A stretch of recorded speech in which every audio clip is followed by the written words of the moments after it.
조제닷컴 애독자들 그리고 조갑제 TV 시청자 여러분 안녕하십니까? 저는 한 20일 동안 미국을 여행하고 왔습니다. 미국에 있는 재미 동포들이 저를 초청했습니다. 박정희 탄생 100주년 기념 강연을 해달라고 그리고 김평우 변호사가 만든 세이브 코리아 파운데이션이 주관을 또는 주최를 했습니다. 그래서 로스앤젤레스, 워싱턴, 뉴욕에서 다른 여러 분들과 함께 세미나도 하고 강연을 했는데 주제는 주로 한국을 걱정하는 분들이 많았습니다. 심지어 이러다가는 나라를 잃는 게 아니냐. 그때 그 나라는 자유가 없는 나라를 말하는 거죠. 말하자면 자유가 사라지는 나라가 되는 것 아니냐. 한반도 전체가 공산화되는 거 아니냐. 이런 걱정을 하는 분들이 많았습니다. 특히 김정은에 대해서 이제는 김정은 때문에 구체적으로 생활에 불편을 겪고 있다는 말도 하는 것이었습니다. 그리고 이 정부가 자랑하는 촛불혁명이란 말도 그들을 상당히 짜증내게 하는 말이 되고 있었습니다. 그런 이야기는 차차 말씀드리고 이번 김에 저는 미국을 서부에서 시작해서 동부까지 여행을 한 셈이 되었습니다. 저는 여행 클럽도 가지고 있고 해서 이 세계를 돌아다니는 일이 저의 부업처럼 되었습니다만은 이번 간 김에 여행도 하고 왔습니다. 저는 일주일 전에 미국에 도착을 해서 로스앤젤레스 주변에 내셔널파크, 국립공원들을 많이 둘러보았습니다. 미국이라고 하면은 어떤 나라냐? 여러 말로 규정할 수 있지만은 미국 국가에 나오는 마지막 귀절이 아주 근사합니다. Over the land of the free and the home of the brave란 말이 있습니다. 자유인의 땅이고 용감한 사람의 집이다. 자유민의 땅이고 용감한 사람의 집이다. 이 말을 결합시키면은 자유는 용감한 사람만이 지켜낼 수 있다. 또 자유로운 사람은 용감해야 한다. 이런 뜻이 되겠습니다. 이게 미국 사람들의 모토이기도 하고 생활 신념이기도 합니다. 미국에 가서 제일 먼저 느끼는 감정은 더 프리라는 말입니다. 자유롭다는 말이죠. 우선 공간이 넓고 개인주의가 발달해서 남의 일에 간섭하지 않고 범죄를 저지르지 않는 한 어떤 행동도 할 수 있는 나라, 그런 제도, 그런 공간, 그런 가치관이 있는 나라가 이 미국인데 그것은 다분히 미국이란 자연에서 가능했다고 생각합니다. 미국이라는 그 자연이 만들어낸 그리고 지정학적 조건이 만들어낸 환경에서 주로 유럽 대륙에서 여러 가지 이유로 신대륙에 건너온 사람들, 바다를 건너온 사람들입니다. 그 사람들은 그때 바다를 건너는 것은 목숨을 거는 일이었습니다. 콜럼버스처럼. 말하자면 용감한 사람들이 이민자지만 그 사람들 용감한 사람들입니다. 한국에서 미국으로 이민 간 분들도 용감한 사람들입니다. 자기 익숙한 가정, 익숙한 언어, 익숙한 인간관계를 떨쳐버리고 새로운 세상을 향해서 나아간다는 것은 그것은 굉장한 결단입니다. 떠나는 것은 결단입니다. 또 미국은 그런 사람들을 받아들여서 기회를 주고 재주를 마음껏 발휘할 수 있도록 하는 제도가 있었습니다. 무엇보다도 그 제도를 뒷받침하는 것이 광활한 국토라고 생각했습니다. 광활한 국토. 미국이란 나라는 우리가 아름다울 밑자를 써서 표현을 합니다. 일본은 살미자를 씁니다만 우리가 참 장명을 잘한 것 같습니다. 아름다울 미자. 아메리카 더 뷰티풀이라는 노래가 있습니다. 미국에서는 국가가 스타 스팽글드 배너, 성조기여 영원하라는 게 국가입니다. 이 국가는 1814년 9월 14일에 만들어졌습니다. 그때 영국과 미국이 전쟁을 하고 있었습니다. 영국 해군이 볼티모어에 있는 맥켄리라는 요새를 포격을 했습니다. 그날 새벽에 포격을 받은 새벽에 보니까 아직도 성조기가 불러기고 있었습니다.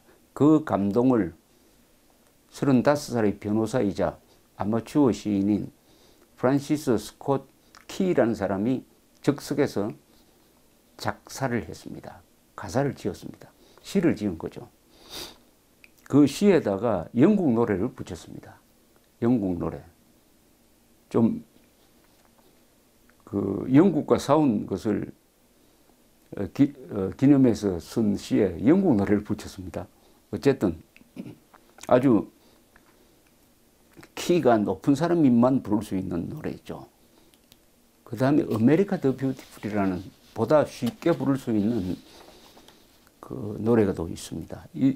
이게 국가보다 더 아름답다고 편하다고 하는 사람들도 있습니다. 어쨌든 이 자유민의 또 용감한 사람들의 미국. 저는 로스앤젤레스에서 먼저 라스베가스로 갔습니다. 라스베가스에서 전번에 총격 사건으로 58명이 죽은 먼델라 데이 베이라는 그 호텔에 한번 투숙해 보았습니다. 그 호텔 앞에는 당시에 콘서트를 하다가 집중 총격을 받아서 58명이 죽고 500명 이상이 다친 현장이 있었습니다만은 과거의 총격 흔적은 하나도 없었습니다. 호텔 앞에 우리나라 같으면은 피해자들이 천막을 치고 시위를 하고 있었을 텐데 아무것도 없었습니다. 다만 호텔 입구에 추모자를 그 영혼을 위로하는 인형 몇 개, 그리고 쪽지, 편지, 꽃 이런 것들이 있었습니다. 그 다음에 그랜드 캐니언으로 갔습니다. 그랜드 캐니언은 지구에서 가장 깊은 구덩이라고 볼 수 있습니다. 한 1600m, 그러니까 지상에서 계곡이 1600m나 됩니다. 이것은 콜로라도 강이 오랫동안 한 500만 년 동안 침식작용을 일으킨, 그리고 동서 길이가 300km가 넘는 이 지구상에서 가장 깊은 구덩이입니다. 보통 경치는 지상에 나타난 것을 즐기는데 지하로 들어간 경치가 바로 그랜드 캐니언입니다. 그 그랜드 캐니언을 보면은 첫 마디가 와 크다. 그 다음에 말을 잊지 못한다고 합니다. 저는 그 밑으로 한번 내려가 보았습니다. 그 깎아지른 절벽 같지만은 사람이 내려갈 수 있는 길을 만들었습니다. 조금 내려가다 올라왔습니다만은. 그런데 거기서는 교통수단이 하나 있어요. 그것은 노새입니다. 노새. 노새는 당나귀와 말 사이의 교배에 의해서 만들어진 노새인데, 노새를 주로 운송수단으로 해서 그 절벽을 오르내립니다. 노새를 모는 또 기병대 같은 그런 캐러반이라고 그러는데, 캐러반도 거기서 만나서 사진도 찍기도 했습니다. 그런데 캐니언을 구경한 다음에는 아리조나 저 북쪽에 있는 곳으로 갔는데, 거기가 또 글랜드 캐니언, 스펠은 좀 다릅니다. 글랜드 캐니언이 있고 파월 호수라고 있습니다. 글랜드 캐니언 댐을 만들어서 인공 호수를 만든 게 파월 호수인데, 이 파월 호수는 콜로라도 강을 막은 것입니다. 이 파월 호수 주변에 절경이 많습니다. 그 중에 최근에 유명한 게 엔틸로프 포인트라는 데가 있습니다. 이것은 동굴인데 그 자연 조명이 동굴의 그 바위와 서로 작용을 해가지고 아주 환상적인 빛을 발하는 빛의 동굴입니다. 이게 사진으로 유명해져 가지고 그 동굴은 뭐 수백 메타 정도밖에 안 되지만은 연간 수백만이 오는 아주 유명한 명승지가 되었습니다. 그 뒤에 간 곳이 애리조나주의 상징적인 장소인 모뉴멘트 밸리입니다. 모뉴멘트 밸리는 여러분들이 서부 영화에 많이 보셨을 것입니다.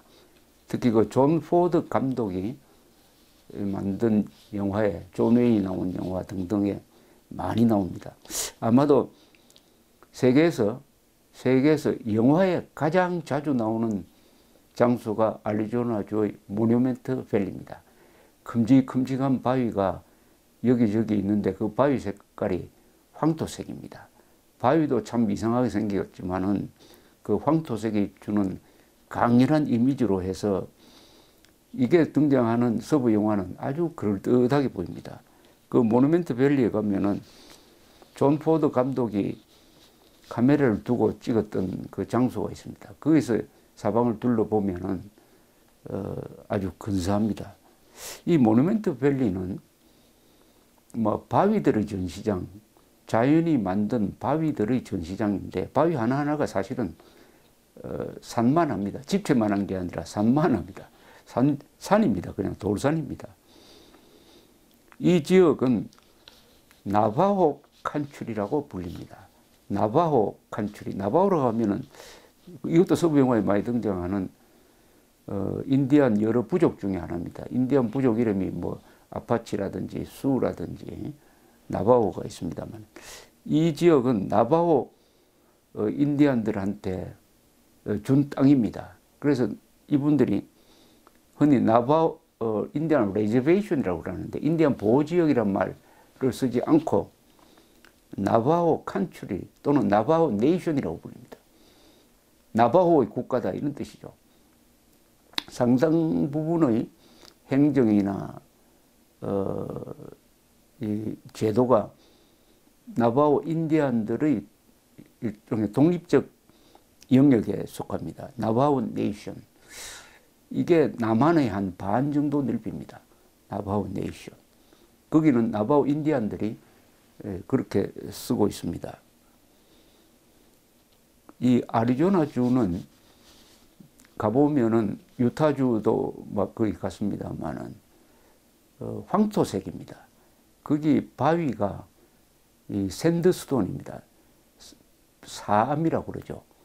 이 모래가 굳어서 만들어진 바위를 샌드스톤이라고 그러는데 세계에서 석유가 주로 이 샌드스톤에서 많이 나옵니다.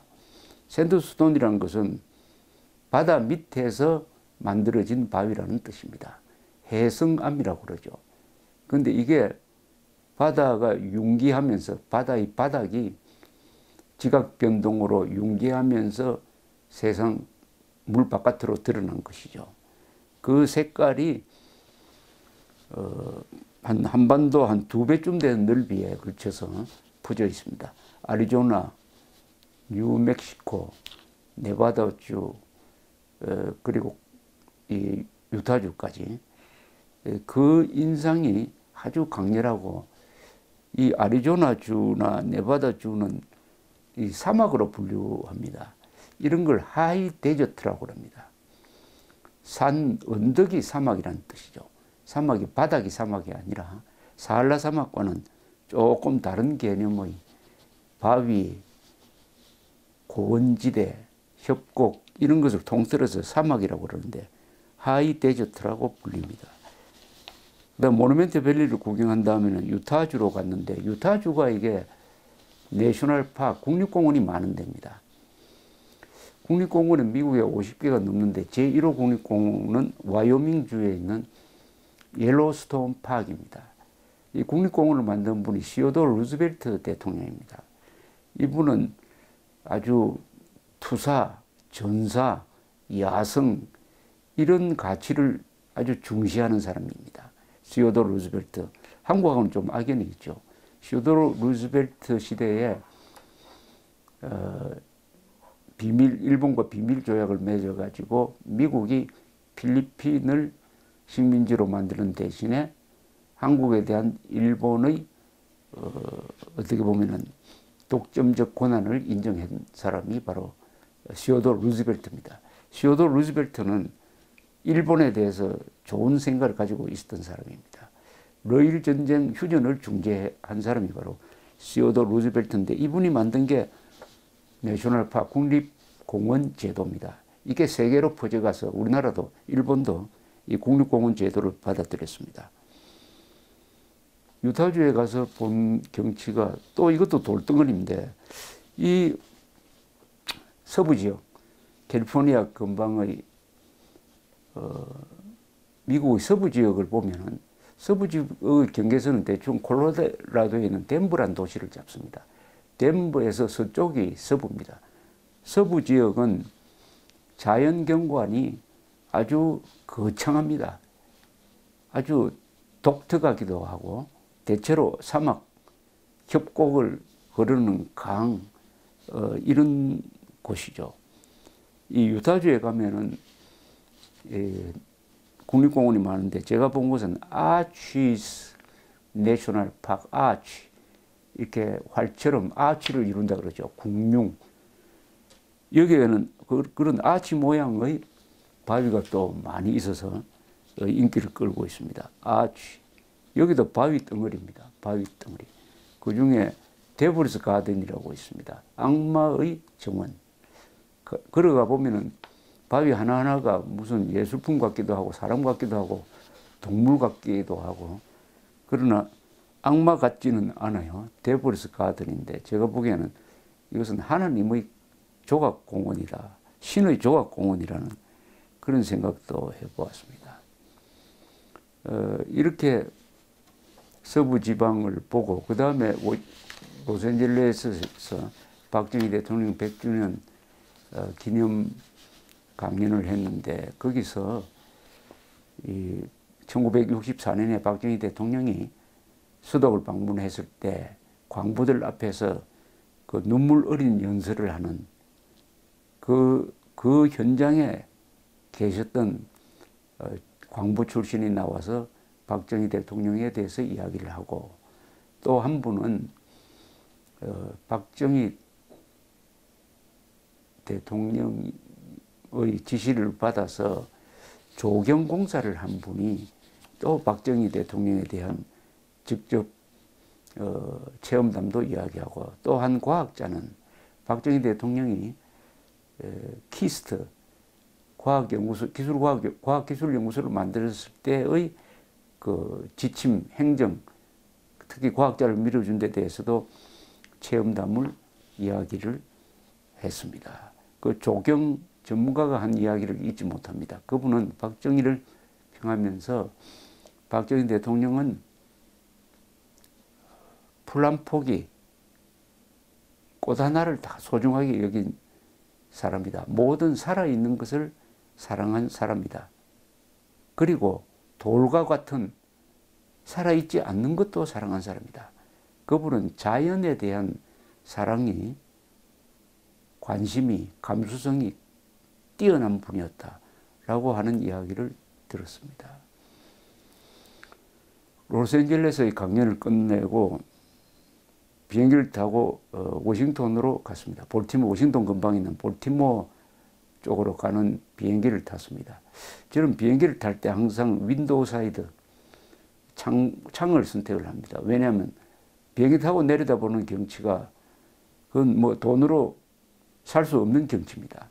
비행기 타고 내려다보면서 로스앤젤레스에서 볼티모어까지 즉 미국의 서부에서 동부까지 날아갔는데 비행시간은 4시간 한 30분 정도 되었습니다.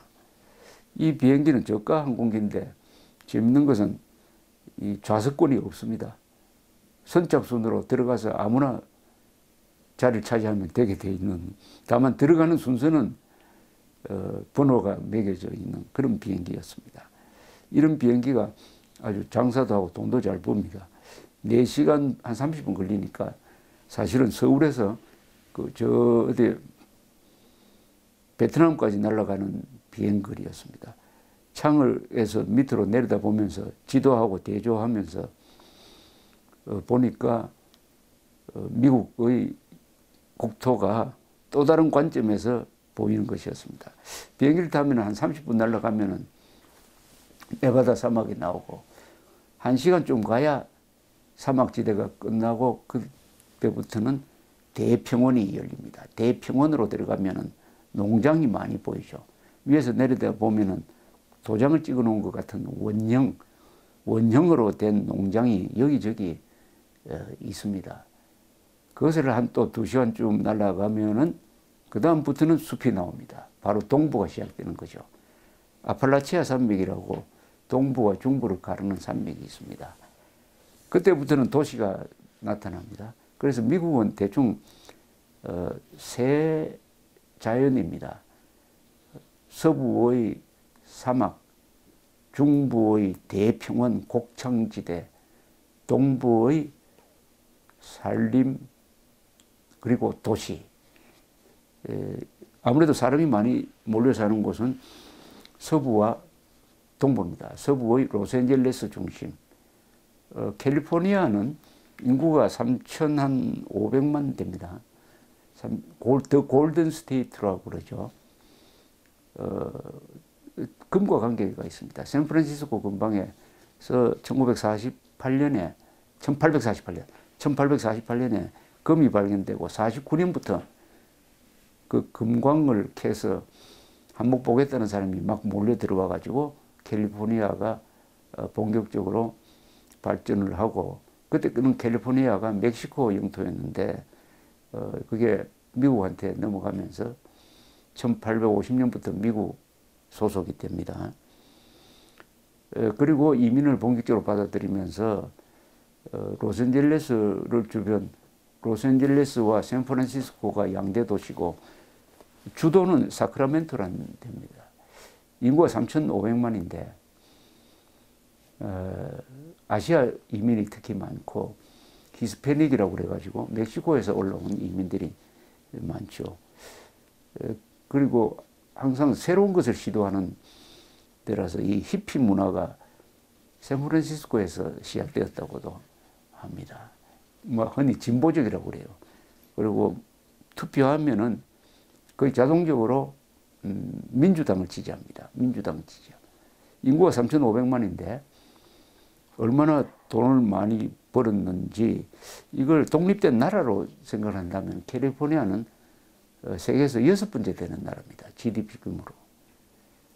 그 다음에 동부는 아시다시피 미국이 출발한 데가 동부죠. 보스턴, 특히 보스턴 지역, 매사추세츠주, 그리고 버지니아, 뉴욕, 여기가 또 중심되는 경제권을 형성하고 있습니다. 워싱턴과 뉴욕에서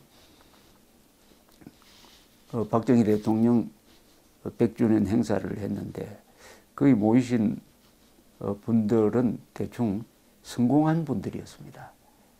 그 미국에서 한 30년, 40년 동안 고생하면서 지금은 연세가 70, 80이 되었는데 아주 유복한 생활을 하고 있으면서도 떠나온 조국을 걱정하면서 그런 모임에 나와서 울분을 토하기도 하는 것을 보고 참 죄송한 생각도 들었습니다. 저희 여행은 뉴욕에서 끝났는데 뉴욕에서 5일 동안 머물렀습니다. 뉴욕에는 한강처럼 허드슨 강이 흐릅니다. 허드슨 강은 수심이 깊습니다. 그 하구가 뉴욕인데 그 뉴욕 항구에는 강 쪽으로 항공모함도 들어오고 몇만 톤짜리 유람선도 들어옵니다. 그 강폭은 한 2km 됩니다. 서부의 경치는 주로 자연인데 동부의 경치는 사람이 만든 것입니다. 건물입니다. 건물. 특히 맨하탄, 뉴욕에는 여러 지역이 있는데 맨하탄, 브롱스, 브루클린, 퀸스 같은 여러 지역이 있는데 그중에 핵심이 맨하탄이라는 섬이죠. 섬에 마천루라고 부릅니다만은 고층 빌딩이 집중되어 있습니다. 집중되어 있는데 그 고층 건물이 대충 2차 세계대전 전에 지은 것과 뒤에 지은 것으로 나눌 수 있습니다. 2차 세계대전 전에 지은 건물 중에서 가장 높은 빌딩은 엠파이어 스테이트 빌딩입니다. 엠파이어 스테이트. 뉴욕주의 별명이 엠파이어 스테이트입니다. 이 허드슨 강을 두고 맨해튼과 뉴저지가 갈라져 있습니다. 한국 사람들이 뉴저지에 많이 삽니다. 포트리라고 하는 도시가 있습니다. 뉴저지에서 맨하탄을 보면 강북에서 강남 바라보는 것처럼 그 고층 건물, 어마어마한 고층 건물 숲이 이루어져 있습니다. 그랜드 캐니언과 같은 대자연도 좋지만은 사람이 만든 건물 숲, 빌딩 숲도 보면은 감동이 저절로 오릅니다. 저는 구경을 좋아하니까 항상 높은 데로 올라갑니다. 뉴욕에 가서 가장 높은 데를 찾았더니 이제는 엠파이어 스테이트 빌딩이 아니고 월드 트레이드 센터가 2001년 9월 11일에 알카에다의 공격으로 무너진 바로 그 옆에 세운 완월드 전망대라고 있었습니다. 완월드 빌딩이 새로 세워졌는데 그게 380m입니다. 거기서 올라가서 내려다 본 뉴욕은 또 10년 전에 20년 전에 봤던 뉴욕과 또 다른 모습이었습니다. 이 서울도 마찬가지지만 도시는 살아있는 생명체와 같습니다. 유기체입니다. 항상 도시는 바뀝니다. 큰 건물이 새로 세워지고 재개발이 되고 낡은 건물이 철거되고 하는 이런 일종의 세포 교환과 같은 재생의 연속, 재구성의 연속, 재개발의 연속이 이 도시입니다. 도시는 생명체입니다. 유기체입니다. 그런 것을 뉴욕에서 볼 수가 있었습니다. 뉴욕은 인구가 약 900만입니다. 그러나 뉴욕시 주변 도시까지 합치면 인구가 약 2,500만이 됩니다. 2,500만. 뉴욕은 별명이 빅 애플, 큰 사과라는 뜻인데 뉴욕은 한마디로 말하면 세계의 수도죠. 유엔 본부가 거기에 있고 월스트리트, 세계 금융을 좌우하는 월스트리트, 세계 경제에 돈이라는 혈액을 공급하는 곳이 월스트리트, 거기 있는 뉴욕 정권거래소입니다. 거기서 주가가 폭락하면 세계가 요동칩니다. 1929년의 대공황, 비근한 예로 2008년의 세계적 금융위기가 다 월스트리트저널의 정권 폭락으로부터 시작이 되었습니다. 알카에다가 월스트리트와 인접한 월드 트레이드 센터를 공격한 것도 월스트리트로 상징되는 또는 유대인 자본으로 상징되는 이곳을 치겠다 하는 그런 상징성이 있었습니다. 실제로 그 월드 트레이드 센터에서 죽은 사람들 명단을 쭉 보면은 세계 각국 사람들이 다 있습니다. 거기 아마 아랍 사람들 있었을 겁니다. 한국 사람도 있습니다. 그런데 유대인들이 참 많긴 많습니다. 뉴욕 인구 중에서 유대인들이 150만이라고 그럽니다. 150만. 이 사람들이 돈을 모아서 이스라엘 건국에 결정적 역할을 했습니다. 거기서 산 지가 300년 이상입니다. 이 유대인들은 제조업에는 잘 진출하지 않지만 제조업이나 농업은 유대인들이 별로 즐기지 않는 과목이죠. 왜냐하면 언제 쫓겨나갈지 모르니까 농사 짓다가 제조업 하다가는 손에 아무것도 가진 것 없이 쫓겨나가게 되는데 쫓겨나갈 때도 그냥 가지고 갈 게 있다면 그건 돈이겠죠. 그리고 보석입니다. 뉴욕에 가면은 유대인들이 주로 활동하는 한 거리가 있습니다. 유명한 영화 티파니에서 아침을 했을 때 티파니가 그 보석상 중에 하나입니다. 보석 세공 유통은 유대인들의 독점적인 영역입니다. 또 유대인들은 교육, 예술, 언론에 많이 진출을 해가지고 어떻게 하든지 정치적 영향력을 행사해서 다시는 홀로코스트와 같은 그런 꼴을 당하지 않겠다고 작심한 사람들입니다. 이 뉴욕에서 제가 느낀 것은 많습니다. 뉴욕이 상징하는 것은 이런 것이죠. 관용입니다. 뉴욕은 세계 세계 모든 나라의 사람들이 다 있습니다. 거기서 사용되는 언어가 800개라고 합니다.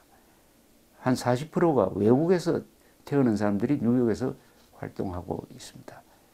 뉴욕에 있으면 세계의 최고, 최악, 그리고 가장 아름다운 것, 가장 부자, 이런 것들이 다 뉴욕으로 모여듭니다. 뉴욕에서 근무하는 어떤 한국인 금융 전문가의 이야기를 들었습니다. 그 사람 이야기가 뉴욕에 있으면 가만히 있어도 유식하게 된다 라고 이야기하는 것이었습니다. 뉴욕에서 제가 인상적으로 본 것은 첼시 마켓이라는 데입니다. 이곳은 공장을 개조해가지고 슈퍼마켓으로 바꿨습니다. 공장을 개조. 그리고 철로를 개조해가지고 산책길로 바꾼 하이라인도 보았습니다. 그것을 보면서 낡은 것을 치워버리는 것이 아니라 낡은 것을 현대적으로 바꾸는 그 슬기라고 그럴까요. 노인도 낡은 것도 이게 철거 대상이 아니구나. 낡고 노인에서 지혜가 나오는 것이구나. 그것이 현대적인 것과 접목할 때 근사한 슈퍼마켓도 되고 근사한 공원도 되는구나 하는 것을 저는 거기서 느꼈습니다. 뉴욕과 뉴저지를 연결하는 다리가 하나 있습니다. 그게 조지 워싱턴 브리지입니다. 1.5km 되고 14차선입니다. 이것은 엔지니어링의 토목 건설 기술의 세계적 작품 중에 들어갑니다. 1931년에 완공을 했습니다. 하루에 30만 대의 차량이 통과하는데 대부분이 승용차가 아니고 트럭입니다. 트럭. 뉴욕 근방에는 뉴와크 항구라든지 공항, 강 이렇게 해서 물류의 중심지입니다. 뉴욕이 저래 번영하는 이유가 물류 중심지로서 편리성이 있고 사람들이 많이 몰려들고 특히 이민자들이 유럽 이민자들이 미국에 처음 올 때 그 자유의 여신상을 바라보면서 뉴욕항에 상륙했습니다. 이 조지 워싱턴 브리지는 서스펜션 브리지입니다. 현수교라고 그러죠. 금문교, 샌프란시스코의 금문교보다 약 6년 전에 만들어진 당시로선 세계에서 가장 긴 서스펜션 브리지인데 그걸 보고 감탄하는 것은 이겁니다. 1년에 1억 대의 차량이 통과할 수 있는 그런 튼튼한 다리를 어떻게 1931년에 만들었느냐. 수심이 아주 깊은 데입니다. 그 수면에서 다리까지 높이가 60m나 됩니다.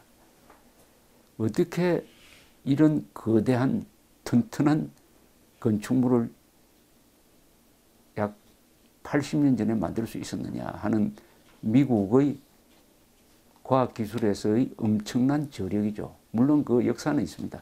그것은 로마 시대 때부터 내려오는 군사기술에서 시작된 그리고 중세에 와서는 성당기술, 성당을 건축하는 군사적 기술과 종교적 건축기술 이런 것이 합쳐진 그 맥락 속에서 오늘날 뉴욕, 미국의 건축기술이 꼽히고 있는 것입니다. 저는 어제 돌아왔는데 돌아올 때도 A380 세계에서 가장 큰 에어버스를 타고 왔습니다. 저는 그 비행기를 타기를 좋아합니다. 넓으니까요. 크니까요. 에어380, 800은 승객을 많이 싣고 기름을 잔뜩 실으면 560톤입니다. 무게가. 거의 음속 속도로. 어제 가장 빨랐을 때가 제가 항로 정보판을 보니까 시속 1000km였습니다. 거기서 조금만 더 나가면 음속 속도입니다. 한번 생각해 보십시오. 560톤의 쇳덩어리가 지상 11,000m에서 바람의 저항을 이겨내면서 소리 속도로 날아간다. 근데 이 항로가 뉴욕을 출발해서 바로 북쪽으로 캐나다를 종단하면서 쭉 올라가 가지고 그 다음에 왼쪽으로 꺾습니다. 바로 북극까지 거의 북극까지 올라갑니다. 그리하여 알래스카 북쪽을 지나서 이제 러시아 쪽으로, 러시아 오호츠크 해를 지나서 북극해를 지나서 러시아 쪽으로 와가지고 거기서부터는 다시 좌회전을 해서 남쪽으로 내려옵니다. 만주를 거쳐서 단동 상공을 지났습니다. 단동 상공을 지날 때 아마 북한 지역도 보일락 말락 했습니다. 그래서 서해 속으로 들어와서 다시 인천으로 들어오는 13시간 10분 걸렸습니다. 그렇게 하니까 통상적 그 항로보다도 그 밑으로 날아가는 항로보다도 1시간 정도, 1시간 반 정도 단축이 되었습니다. 뉴욕에서 출발해서 어젯밤에 도착해서 잠을 자고 오늘 다시 여러분들하고 만나니까 이 세상이 정말 좁다는 생각이 듭니다. 이게 비행기 덕분입니다. 특히 이런 여행 시대를 만든 것은 기술자들입니다. 큰 비행기라고 하면은 보통 보잉 747 잠보를 꼽습니다. 1969년 무렵부터 만들어졌습니다. 이제는 이 비행기는 더 이상 만들지 않습니다. 그동안 1,500대가 만들어졌습니다. 승객을 300명, 400명 태우고 그러니까 여행 경비가, 비행기 경비가 줄어들었어요. 그러니까 더욱더 여행객들이 많아졌습니다. 이렇게 해서 저희 여행에 관한 브리핑을 끝내고 나중에 궁금하신 분들은 제가 그동안에 이 조갑조닷컴에 제가 겪었던 경치나 이런 것들을 많이 올려놓았으니까 그것을 참고로 해보시기 바라면서 제가 미국 여행은 나중에 강론으로 들어가서 계속 말씀드리겠습니다. 감사합니다.